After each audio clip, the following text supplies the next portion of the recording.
देखिए दोस्तों, এটা আমাদের মলয়পুর 2 নম্বর পঞ্চায়েত 2 নম্বর অঞ্চলের মধ্যে পড়ে, আরামবাগ থানা, হুগলি, কেশবপুর।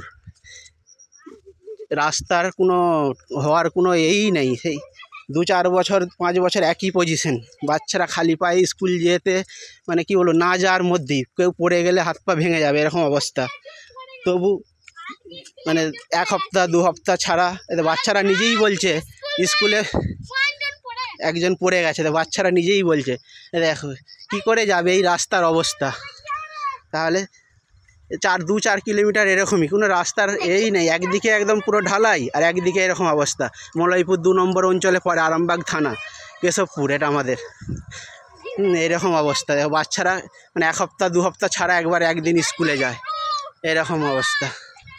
এটা আমাদের নেত্রী মমতা ব্যানার্জি তক কথাটা যেন যায়, রাস্তাটা যত তাড়াতাড়ি সম্ভব তত তাড়াতাড়ি হওয়া দরকার।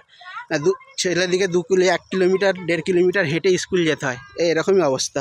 যেই দিকে তাকাবে সেই দিকেই একই অবস্থা, কোথাও কোনো রাস্তা নেই, মানে খালি পায়ে চলে চলে হাজা হয়ে যাবে এরকম অবস্থা। এই মুন্ডেশ্বরী নদীর গা, এরকম অবস্থা। নমস্কার বন্ধু।